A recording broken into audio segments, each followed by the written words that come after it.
What's going on, everybody? Welcome back to the Wave of the World podcast. As usual, I'm your host, Jacob Bodega. My podcast serves as entertainment as well as worldly insight into the lives of everyday people creating their own narratives. We discuss various topics ranging from current news to personal one-on-one interviews with some friends that I find interesting. Everybody has a story, and I'm ready to hear yours. No guest today, just your host. I appreciate y'all for rocking with me. Thank you all so much for tuning in every month. I switched up the cadence of the podcast to once a month just because I have some other things going on in my life. But now I have an audience, so I appreciate y'all for tuning in every week. We gonna jump right into the two albums that seem to be taking social media storm, and not just social media, businesses by storm. And y'all know that I'm talking about Donda and CLB, Certified Lover Boy. Donda by Kanye and Certified Lover Boy by Drake.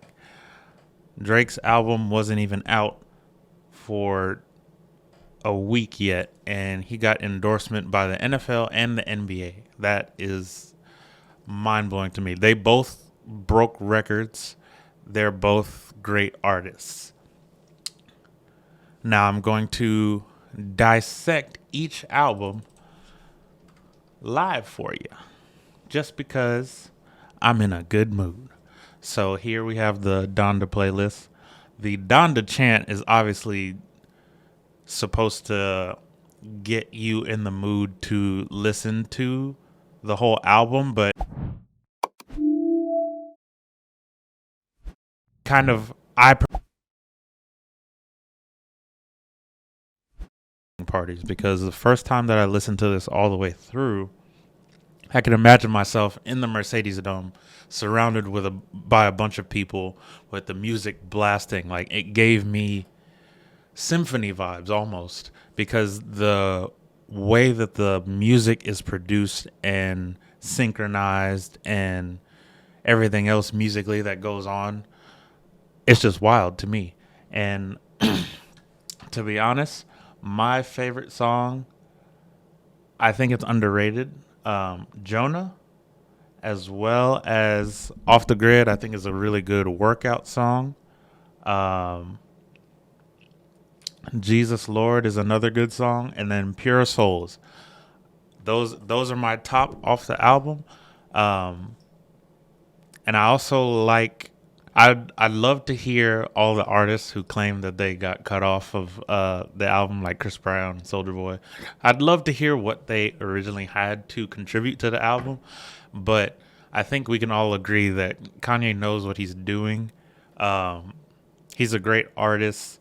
This, to me, doesn't stack up with My Beautiful Dark Twisted Fantasy or College Dropout or Late Registration or Graduation or any of those.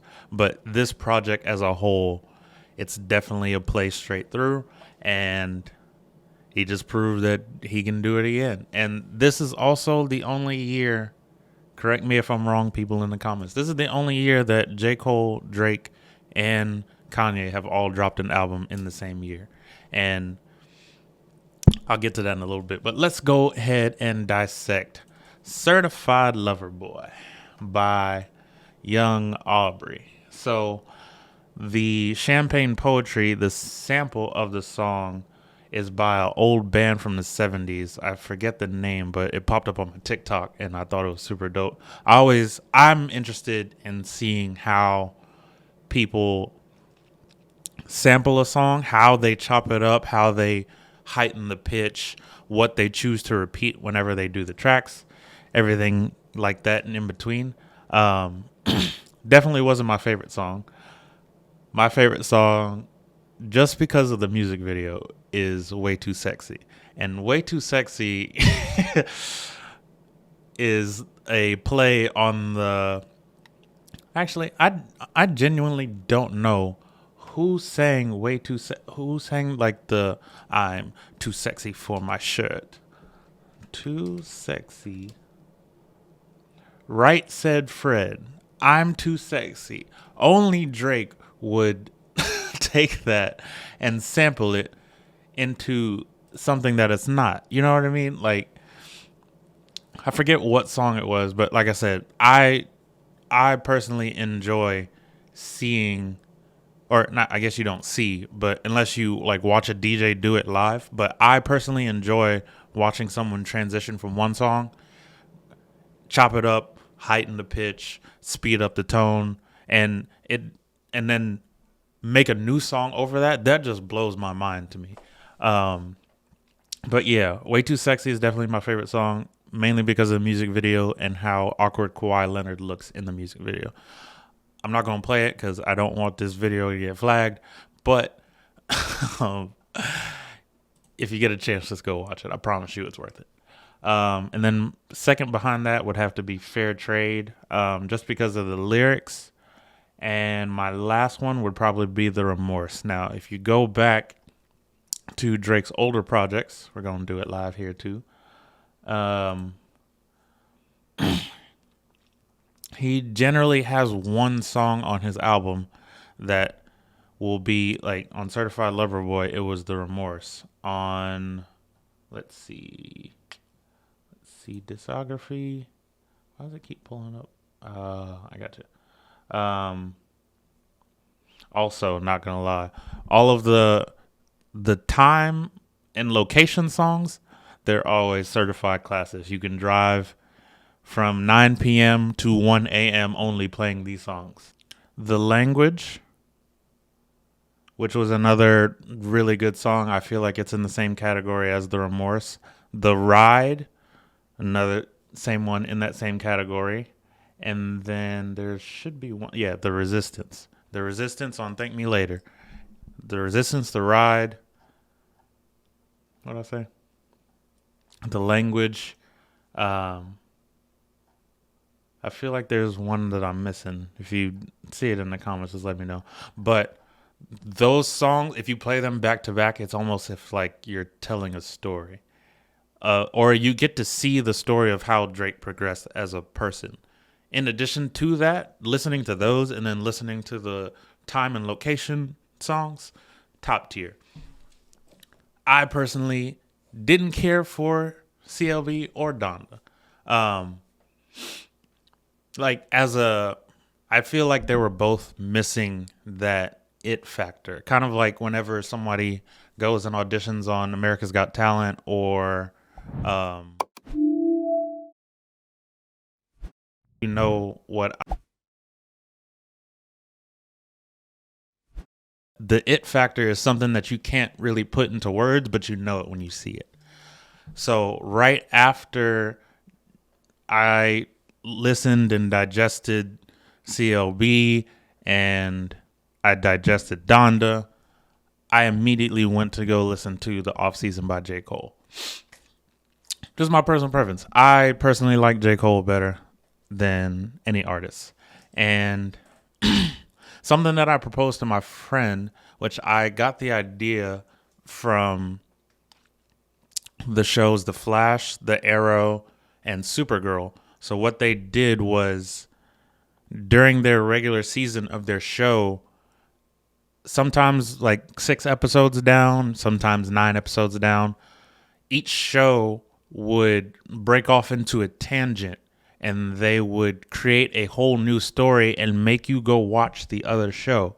So what I suggested is, since J. Cole originally came out with his project first, I think back in June, for him to put a song title part 1 ...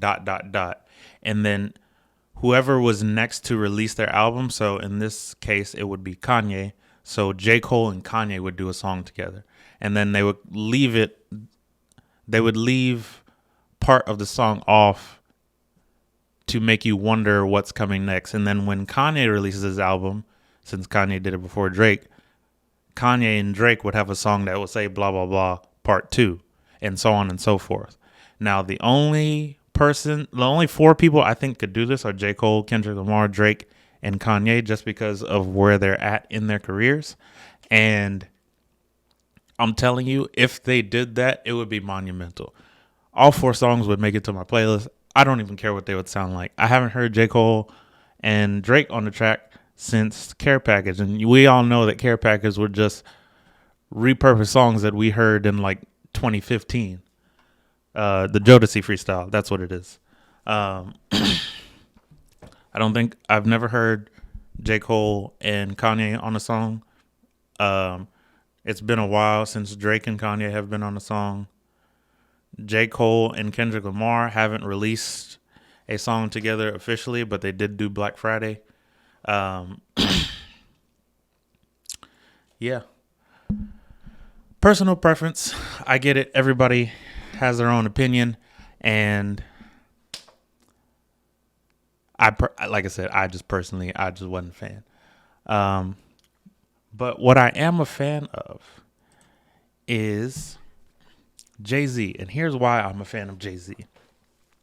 Jay-Z is probably one of the smartest entrepreneurial businessmen of our generation. He ended up selling something along the lines of 45 to 50% of his shares of his company Tidal to Jack Dorsey, who owns Twitter and Cash App. Hear me out. I personally believe that fintech is going to take over the world. Now, what is fintech and how does it affect you? Fintech is short for financial technology. It's a catch-all term for any technology that's used to augment, streamline, digitize, or disrupt traditional financial services. So, you know what fintech is. Fintech is Venmo. Fintech is PayPal. Fintech is Cash App. Fintech is Plaid, that is a service that processes your payment whenever you're going to pay for something that doesn't know how to process a payment. Like, you know what fintech is. Acorns, which I'm a fan of. I actually have, hold on, let me pull this out live on the show. I actually have an Acorns card.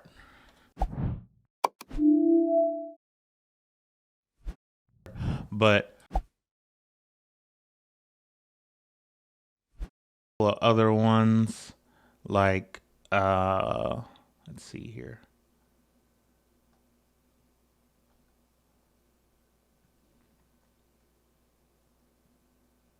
Lending Club or Better, that don't really involve any face-to-face meetings like you normally would have with a bank. And I like that there's like this perfect blend of fintech and banks, because obviously we need banks to literally like create our wealth in America. But with fintech, they fall into this weird little necessary pocket, because none of it would happen without technology. And as you can see, there's a lot of confrontation with or between banks and fintech, because fintech makes their money just by, I imagine that there are rooms kind of like how you saw on the movie The Social Network, where there are just people on computers programming and making sure that everything is working.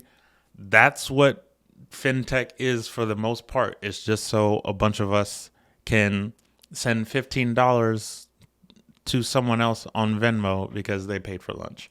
And we don't want any fees for that, just because we're just basically just transferring money from one account to another. And before fintech, this was kind of like pre-fintech, but it was the precursor to it.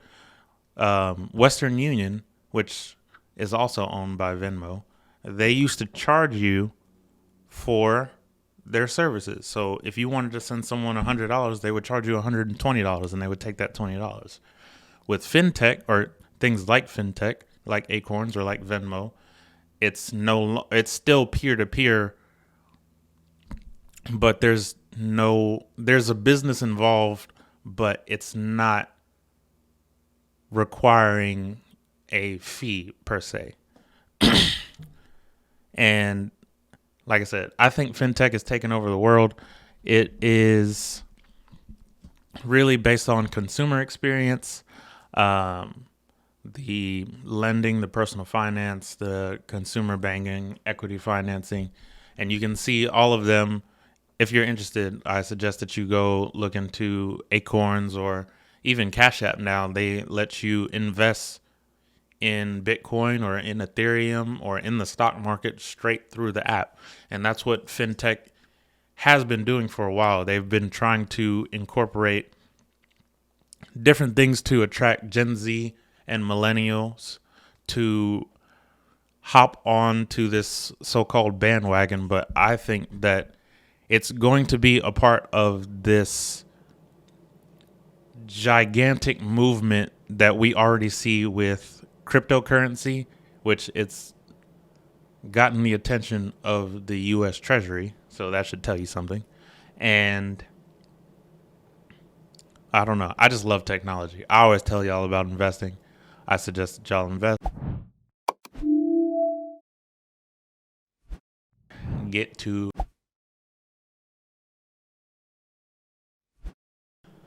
So now we're going to jump into today's topics. I wanted to give y'all a little, just a little brief overview because I've been seeing a lot of news stories about fintech, and like I said, I think it's part of the future that we're going into, and everybody that doesn't hop on the bandwagon is going to get left behind and be upset that they got left behind. Somebody that did not get left behind, or not somebody, something. This is a super old article, but me and one of my coworkers, Jim West, who was on the podcast earlier this year, we're talking about Florida in general and how it's basically in my words, not his, trash can of America. I think we can all agree that most people don't like Florida. I don't know what it is about Florida, but it breeds this certain type of people that don't really like mesh well with the rest of America. I don't really know any other way to explain it, but this one and this one, the fact that both of them start with Florida man, I can't make this up. Florida man arrested for throwing alligator through a drive-through window. And also, similar story, different man. Florida man creates and plants fake bomb on front door to avoid eviction. Which story y'all want to hear first? I want to hear the alligator first. So, a Florida man was arrested Monday and charged with assault with a deadly weapon without intent to kill after allegedly throwing an alligator through a fast food chain's drive-through window in Palm Beach County, and that's close to Orlando. We had the argument that everything Orlando and below is like normal Florida because Florida's a big state. We were having the conversation that in the big states, you have extreme polar opposites of people, and it's only like California. Like North California is different than Southern California. Texas. Houston, a lot different from San Antonio, which is a lot different from Austin. Florida, Orlando, completely different from Jacksonville. New York City, wide, far range away from Utica and Buffalo and all those other states that get like 10 pounds of snow, basically. I don't know what it is, but I feel like seclusion breeds confusion almost. And what do I mean by that? I mean that when you are alone, I feel like you either get kind of crazy or you convince other people to subscribe to your kind of crazy. And I don't know what it is about Florida because the people in California, they're perfectly normal. So you can't blame the weather. And I don't know. I just wish I knew. Let's go to the other story to see if we can unravel. Yeah. The man who put a fake bomb in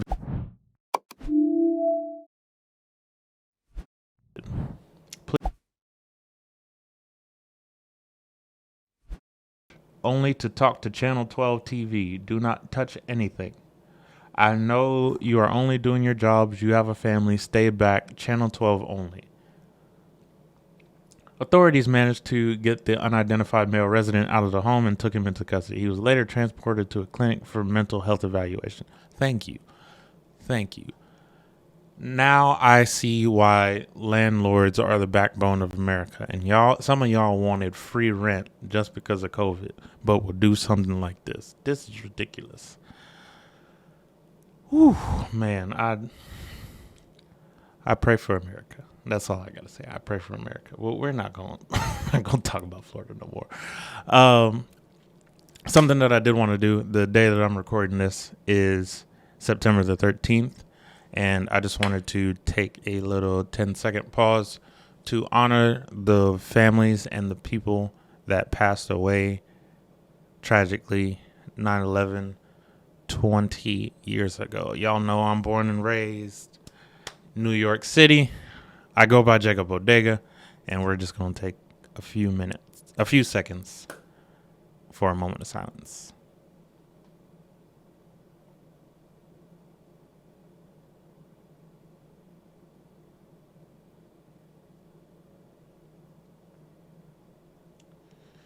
And on that note, we're also in the same breath going to pray for those in Louisiana suffering from the wrath of the hurricane. I'd always feel bad for Louisiana just because if you've ever been to Mardi Gras or just in the vicinity of those people, they're always having a good time. They don't care about the weather. They're just good people. They're like good-hearted Southern people. You know what I mean? And they just want to make sure that everybody around them has a good time as well. Also, you probably don't understand what they're saying because that Cajun Creole French is the closest thing to baby talk that I've ever heard. Ooh, boy. All right. So, dang, we already at 24 minutes. So we're going to jump into the last segment of the podcast. Since I don't have a guest, I don't really have any questions to ask, and I don't want to bombard y'all with news stories other than go search what fintech is, see what you think about it, see how you can invest in it. But nonetheless, we're going to jump into today's topic. We're going to jump into the music moment. So, for the music moment, what do I have for y'all today? Number one from your boy is going to be Zillow. It's either Zillow or Zylo. I don't know how to pronounce it. I apologize if I butchered it, but y'all can see for yourself right here. It's spelled Zilo. This album came out in 2019. I don't think it's a good playthrough album, but the song that I wanted to recommend to you is the one that's highlighted, Into the Sun. It's got the most plays on the album, as you can see. Just a good vibe song. I think this is a good like transition from summer into fall song. And she's a super dope artist. Nothing other to say than that. She doesn't have a huge following, so go give her a listen. Next on my list is going to be Boss and J. Cole with Tribe. Tribe is on the Milky Way album. Came out in 2018. Also a good song on this album, Icarus and Boca Raton. Those are definitely top tier. But as you can see right here as well, that Tribe has the most plays out of any song on the album. I like Boss just because I like his cadence because he's like a complete 180 of what JID is to Dreamville. And Dreamville is the record label associated with J. Cole. He created it under Rock Nation with Jay-Z. And J. Cole is obviously the leader of the pack, but Boss and JID are like basically like fighting to see who's vice president. JID has Garcia with who would I relate Boss to? Probably like a Alvin Kamara.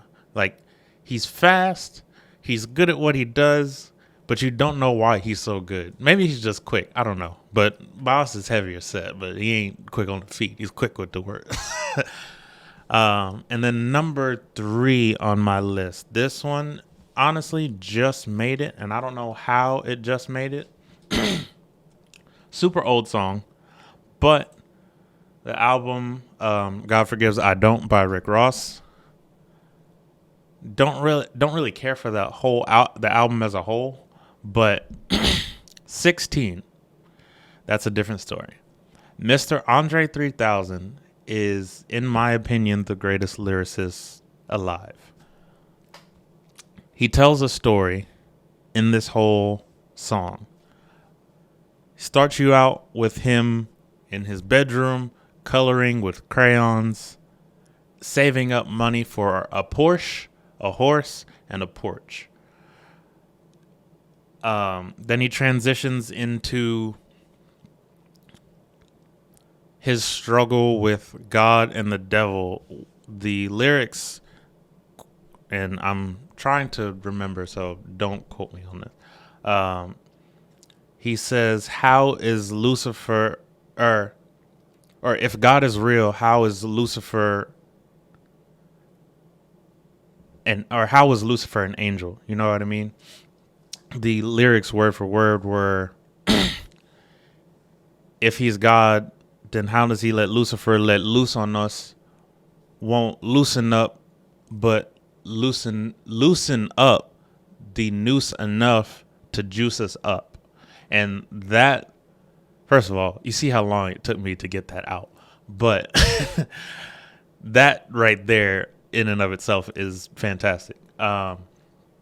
Then he goes on to discuss how African American people in general pseudo celebrate, and anybody that knows the word pseudo knows that that means false, basically like a placebo.